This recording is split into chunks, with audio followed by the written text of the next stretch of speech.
একটুখানি রং আর তুলিতেই নিমিষেই চিরচেনা এমন গ্রাম বাংলার দৃশ্য অঙ্কন করে থাকেন আমাদের রংপুরের নবনূর দাদু। আহা, তার অঙ্কিত দৃশ্যগুলো দেখে মনে হয় বাস্তবেই যেন সেই চিরচেনা গ্রাম বাংলায় আমি হারিয়ে গেছি।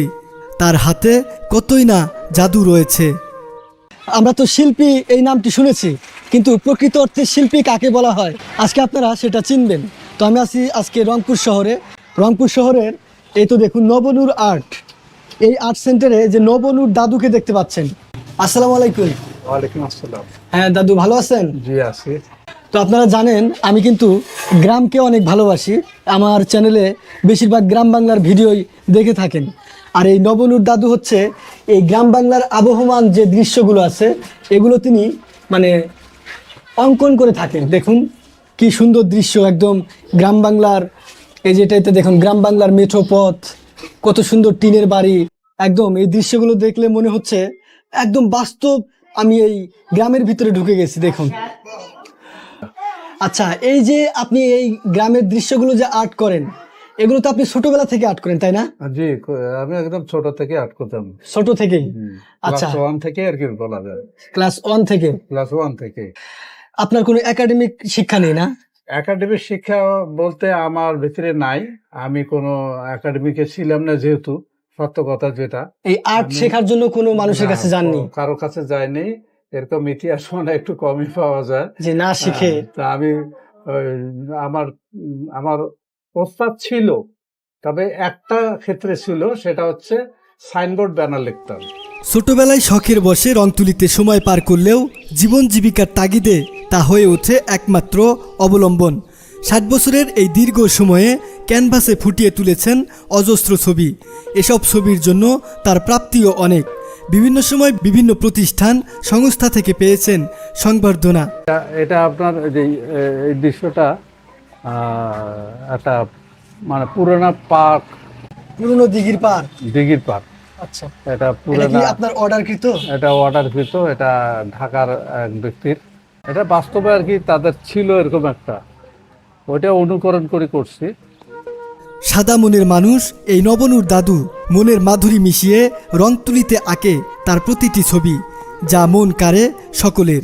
এছাড়া প্রকৃতিপ্রেমী এই শিল্পীর গ্রাম বাংলার চিত্রকল্প যেন আপনাকে গ্রামীণ পরিবেশে নিয়ে যেতে পারে মুহূর্তেই। আচ্ছা, এই আর্টগুলো যে করেন কোথাও কোনো জায়গায় দেখে আর্ট করেন নাকি?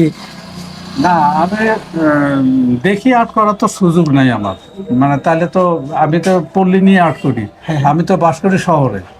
তা পল্লীতে আমার তো এত যাওয়া সম্ভব না। তো পল্লীতে কে না গেছে, সবাই তো গেছে।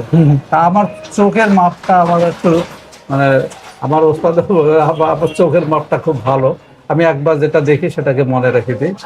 আর আমি রাস্তাঘাট চলতেও আমি খেয়াল করি, চলার পথে যা যা দেখা যায় পল্লীর দৃশ্যগুলো তো আমার নজরে থাকে। আমি এই নজরের উপর নির্ভর করে আমি আর্ট করতে ধরি, এবং কি আর্ট করবো এটা কিন্তু আমি আগে কোনো চিন্তা করি না, মানে থিঙ্ক করি না যে আমি কি আর্ট করবো। মানে বসার পর আমি আর্ট করার পর বসলাম যখন, তখন আমি মানে শুরু করে দিলাম। শুরু থেকে কিন্তু শুরু হচ্ছে। আচ্ছা, হ্যাঁ, একজন প্রকৃত শিল্পীর যে শৈল্পিক ছোঁয়া সেটা নিজ চোখে আজকে দেখতেছি। এই রংপুর শহরের মধ্যে ছোট্ট এই ঘরে এই নবনূর দাদু তার জীবনটা এই অঙ্কনের মধ্যেই পার করে দিচ্ছে। আমরা এখানে উপস্থিত হওয়ার পরেও এত সুন্দর একটি দৃশ্য আর্ট করলো, যেটা দেখে মুগ্ধ হয়ে গেলাম। খুব অল্প সময়ে এখানে বাড়িঘর, কুচুরিপানা, নৌকা, একদম বাস্তব মনে হচ্ছে এই দৃশ্যটাকে। এটা মানে আমি দেখতে চেয়েছিলাম যে আমাদের সামনে একটু আর্ট করা হোক। বর্তমান তো এটা আপনার একটা প্রতিষ্ঠান। হ্যাঁ, এটা প্রতিষ্ঠান। আচ্ছা, এই আর্টগুলো আপনি কোথায় বিক্রি করেন?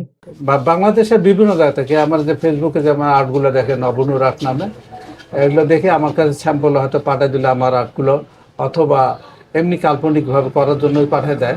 আমি কোরিয়ার ওগুলা পাঠিয়ে দিই, কোরিয়ার মাধ্যমে পাঠিয়ে দিই। আর বিদেশের মাধ্যমে কোরিয়ার মাধ্যমে পাঠানো হয়। আচ্ছা, আপনার এই আর্টগুলো বিদেশেও যায়? হ্যাঁ, বিদেশে যায়। যেমন ধরেন ইন্ডিয়া, নিউ ইয়র্ক, আমেরিকা, তারপর লন্ডন, কানাডা, বিভিন্ন জায়গায় আর কি আমার আর্টগুলো যায়। আমার সেল ঢাকা থেকেই হয়, যেমন নিউ মার্কেটে হয়। তারপর বিভিন্ন দোকানগুলোতে তার আঁকা চিত্রগুলোর চাহিদা রয়েছে, শুধু দেশে নয় বিদেশেও সুনাম কুড়িয়েছে তার ছবিগুলো। জাদুকরি হাতের চিত্রে দেশের যেমন সুনাম কুড়িয়েছেন, তেমনি বিদেশেও। বাবার এই অসাধারণ চিত্রকর্মে খুশি সন্তানেরাও। তার হাতের চিত্রাঙ্কন দেখে দেশের বিভিন্ন প্রান্ত থেকে ছুটে আসেন অনেকেই। আমি ছোটবেলা থেকে দেখে আসতেছি আমার বাবা এই আর্ট, নবনুর আর্ট, যেটা সারা বিশ্বের মধ্যে যে নামটা এখন ছড়াই গেছে। তো আপনারা সকলে দোয়া করবেন আমার বাবার আর্টগুলো আপনারা দেখবেন প্রতিনিয়ত। তিনি প্রতিদিনই আর্ট করে, নতুন নতুন। কোনো আর্টের সঙ্গে একটা আর্টের সঙ্গে একটা আর্টের মিল রাখে না, প্রতিদিনই নতুন নতুন কোনো না কোনোভাবে নতুন আর্ট করেন।